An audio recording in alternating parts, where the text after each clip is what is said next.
Ik ga het hebben over dyslexie. En ja, wat er staat is gewoon correct geschreven. Er zitten maar een paar spelfoutjes in. Dit is wel iets zoals een gemiddeld dyslect een stuk tekst zou kunnen schrijven. Maar ik ga eerst even een kleine introductie van mezelf. Ik ben Pieter van der Meer. Ik ben een vader en vriendje van 2 dyslecten. En omdat zowel ik als mijn vriendin dyslect zijn, was het geen verbazing voor ons dat ons kind het ook was. Wij zijn persoonlijk zijn wij er heel erg blij mee dat hij het is. Maar daar kom ik zo meteen op terug. Ik ben ingenieur bij Dataworks, dus big data, smart data is wat wij doen. Het grote voordeel van dyslexie vind ik zelf outside the box denken. Ik heb er zelfs moeite mee om binnen de box te blijven. En waarom deze presentatie? Omdat dyslexie, en dat merk ik zeker omdat mijn zoon nu naar school toe gaat, heel veel mensen doen er heel negatief over. Dat het een slecht ding is. Ik ben zelf van mening, dyslexie is een gave. En je hebt er echt wat aan. Maar voordat ik verder ga met mijn verhaal heb ik een vraag. Wie in deze ruimte is dyslectisch? Dat vind ik wel heel grappig. We zitten denk ik op een procentje of 30 van wat hier nu in de zaal zit. Gemiddeld genomen is het 2 van de 10. En ik denk zelf, durf bijna met zekerheid te zeggen dat er nog een paar dyslecten in de zaal zitten. Want dyslexie wordt op neergekeken.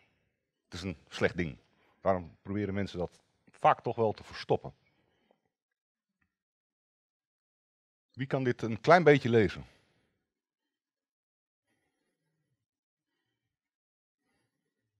Het zijn er meer dan ik dacht.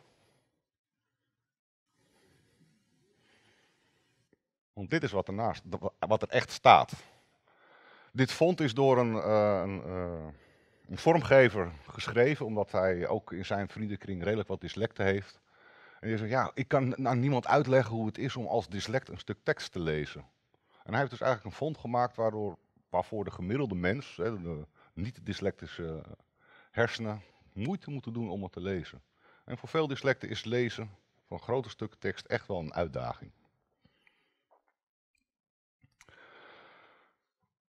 Dyslexia, het is al in 1896 is het ontdekt door een psycholoog. Want die had een kind wat hij onderzocht heeft. Maar die was eigenlijk best slim, maar lezen en schrijven zat er niet echt in. Dit is wat de Oxford Dictionary ervan zegt. Nederlands Dutch Dictionary says give or take the same. They always say it's a disorder. Type in dyslexia on Google and the first 15 hits. Dyslexia is a disorder. And I'm like, why?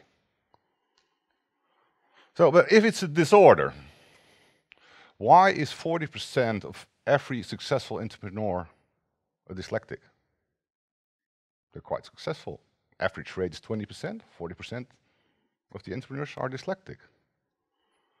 There's an unusual high rate of dyslexics in engineering, science, and arts.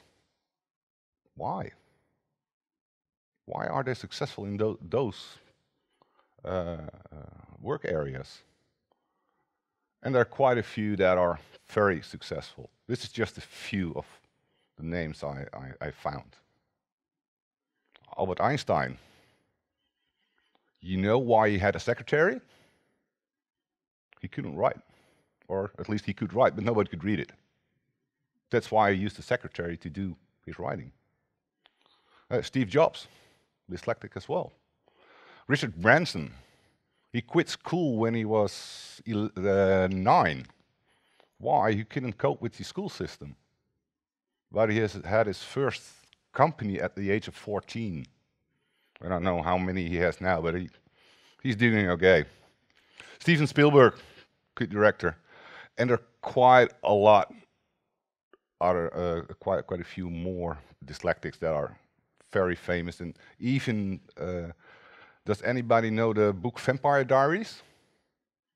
Yeah, I see one girl, no man sticking up their hands. You know that book is written by a dyslexic? It's amazing, and then she can write real nice story. Okay, but it's a disorder, eh? That's what they say. Yes, dyslexics have problems with their phonological system. Even I have, I don't know how to come up with those words because they're hard. But what it means is that the average dyslexic person has problems with making the connection to a few letters and the sound that it makes. So in Dutch, SCH is hard, but they cannot relate that. They have it's very difficult for them to relate it to that single sound. It's not working. And you have the procedural learning system and procedural memory. That's how you remember tasks, how you do them, how you automate tasks. And that has a lot to do with the right side and the left side of the brain. The right side of the brain is our creativity is in there. Right? They're all loose concepts that are running around there, and when you're trying to learn something, you take out all kinds of small parts of those concepts and make it to one whole. Once you have done that, you start automating, especially in writing and reading. Once you start automating it, it shifts towards the left side of the brain, because the left side of the brain is made to do simple tasks very efficiently and very fast. That's how the mind works. And dyslexics, they tend to be more on the right side. Things stay on the right side of the brain, at least when they're younger. The early grades in school, it's still all in the right side. On a later age, when they're adolescent, then they're starting to move stuff towards the left side. But is that a disorder? Or just different? So I wouldn't say it's a disorder, it's just a difference. Our mind works different, and there's actually proof for it that the actual brain of a dyslexic is different, it's differently wired. But dyslexics excel in a few points which I think are very nice to have. We're very good at material reasoning. A lot of dyslexics have the ability to see a room that is currently empty and how it will look when you put furniture in it. I put the couch over there and the TV over there and maybe a table there, and they can see, they can walk around in that area. A lot of people are not able to do that, but that's one of their strengths.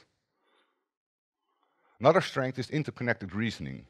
I already said in the right side of your brain you have all kinds of small parts of memories and concepts. Dyslexics use that part a lot, and they are able to connect the dots in various ways. So they can reason about all kinds of thoughts and how they interconnect to each other and how they can come to an end result. Narrative reasoning, that's a harder one to explain. That has more to do with concepts.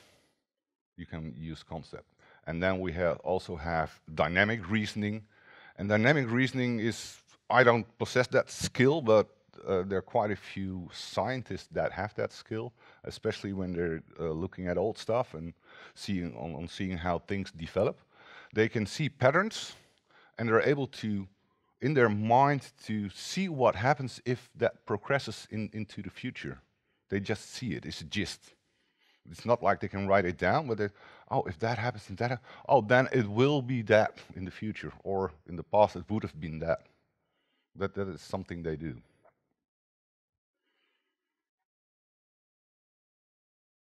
So it's not really a disorder, just a difference on how dyslexics view the world.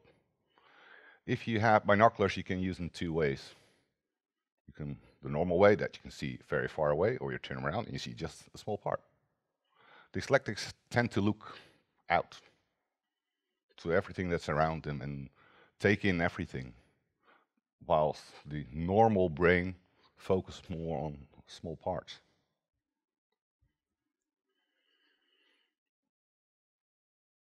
Why should you have a dyslexic person in your development team? Well, for one, they're interconnected reasoning. They can see patterns in your system that are for other people very hard to discover, because they see all those dependencies there are within your system, and they can connect those dots and what can be the effect of that system doing something that out of the ordinary. They're quite good at reasoning about that one. Same goes for the narrative reasoning. Now I've lost track of my story. You use different the wording and the order and connecting it together. And same goes for the dynamic reasoning. If this has happened in the future and by in the past, and by past I mean something we did with a system 3 years ago, yeah, something like that happened. How does that relate to our current issue, current problem? We're quite good at getting those things back.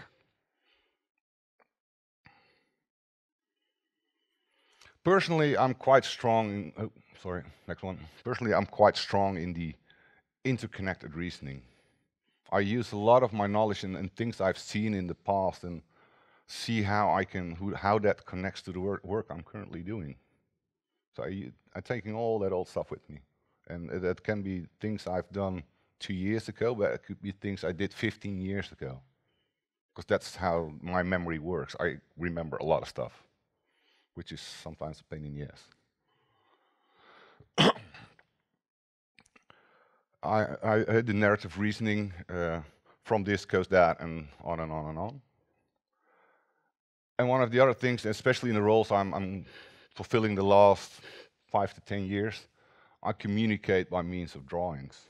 If somebody asks me something, how does that work? I go to a whiteboard. Because I always say, and I see one colleague I used to work with, if I cannot draw it, I cannot make it. I have to visualize what's going on.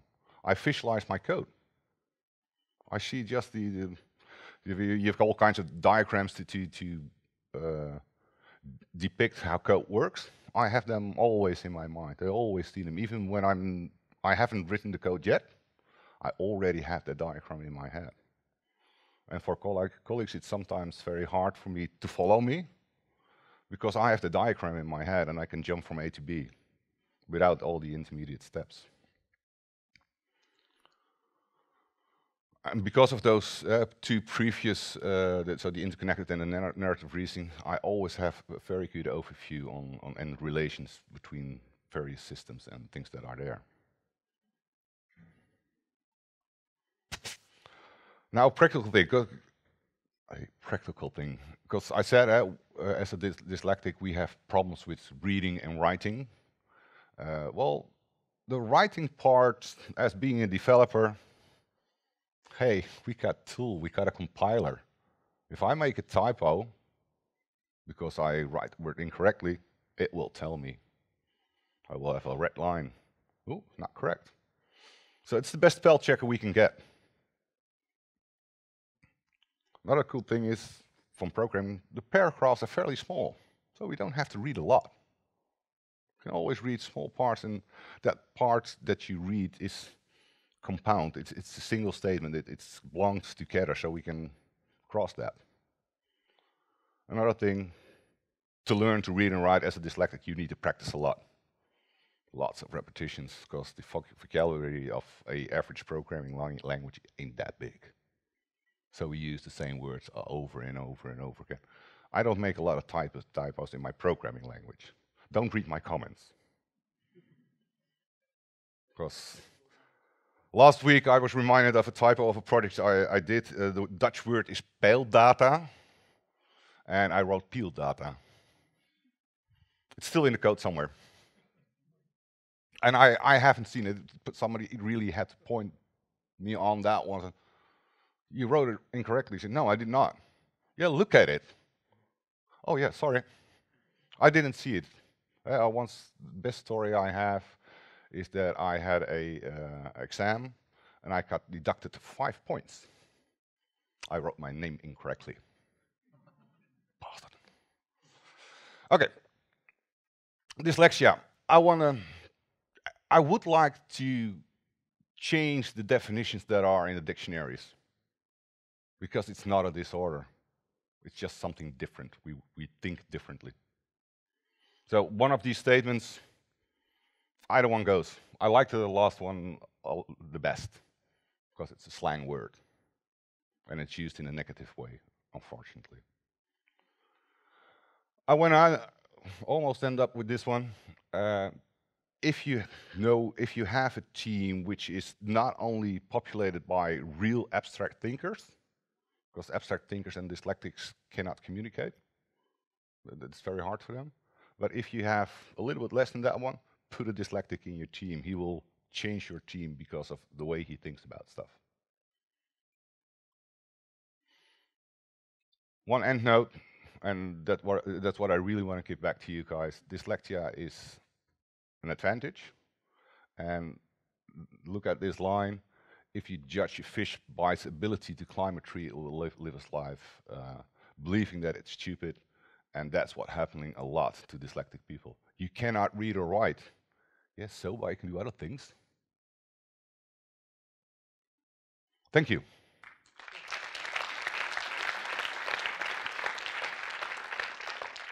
I think I have maybe 30 seconds for questions, if there is any. Yeah. Yeah. Oh, sorry, I didn't, sorry. Well, it's actually for the 4 reasons that I mentioned, the way he reasons about stuff. Playing Legos with him when he was, because he doesn't play a lot with Lego, but playing Lego with him was a bitch.